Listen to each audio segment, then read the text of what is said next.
We're gonna stick to the script. What script? Belushi hasn't signed his contract yet. Oh, is this an ensemble? We're doing the show? Of course we're doing the show. I don't have time for this. Hey guys, Society Reviews here, my review of the film Saturday Night. You either die a hero or you live long enough to see yourself become the villain. Anyone who is watching this review probably doesn't remember a time in their life where Saturday Night Live was actually funny. Saturday Night Live has transformed to left-wing political theater for the last couple of decades. It's written by progressive women and directed by Lorne Michaels. While some people in the media will argue that SNL is still as counterculture as they were back in the day, reality states that that's the furthest thing from the truth. The last time Saturday Night Live was actually counterculture, you have to go all the way back in the day. I'm not talking about the Tina Fey era, or the Will Ferrell era, or the Adam Sandler era, not even the Eddie Murphy era. We'll have to go back to a period where Saturday Night Live had a purpose, and for that we have to go back nearly 50 years to 1975. A group of 20-year-old no-name local New York comedians are given airtime on NBC to host a live comedy show at 11:30 on a Saturday night. The time slot was destined to fail, as it lingers the question, who in the world will watch a bunch of nobodies at midnight on a Saturday?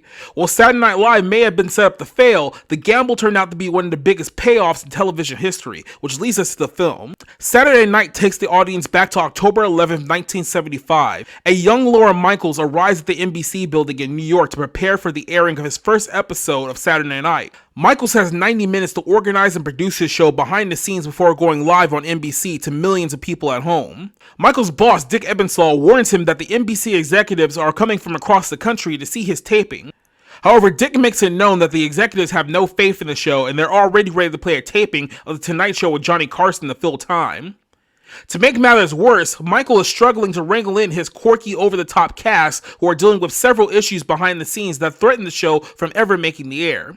If Michaels doesn't pull everyone together with less than an hour to go, Saturday Night will die before it ever sees the light of day.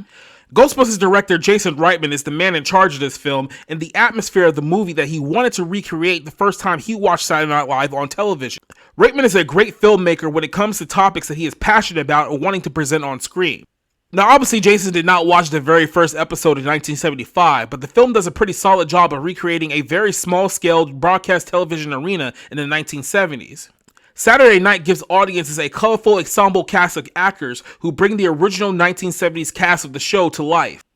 In many ways, the film comes off as a behind-the-scenes look at a stage play, as the film goes into great detail of recreating the first SNL skit that will look unrecognizable to those who haven't seen the older episodes of the show. The plot of the film revolves around the frantic work of putting together a live show of less than an hour to go before the red light comes on. Gabriel LaBelle, who plays Michaels in the film, is a stressed-out mess as he's trying to keep together his eccentric cast of comedians while putting out creative fires all over the building. Not only that, he's also trying to keep the executives upstairs from pulling the plug on the show before it even has a chance to air. The film gives great insight into what life was like on Saturday Night Live before the show gained name recognition.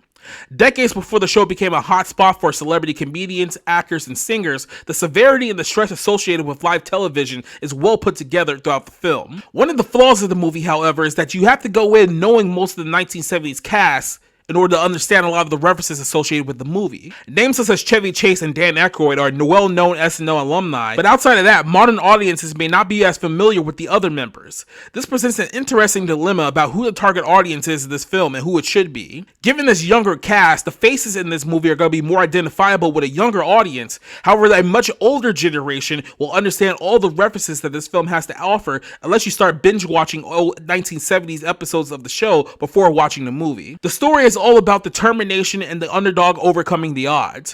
While it's sad to see what SNL has become over the course of 50 years, you cannot deny the fact that the story of how the show came together is an intriguing one. Saturday Night is a frantic yet entertaining pull behind the curtain experience for those who are looking for evidence that the 50-year-old late-night variety show Once Upon a Time had talent. As one of the most entertaining and well-paced movies in 2024, Saturday Night is a brilliant blast from the past, and a good amnesia pill for those looking to forget about the later years of a 50-year-old legacy. I give this film a 4 out of 5. I'm sure you have it all under control. Hugh Belushi. Hugh John! Where's John Belushi?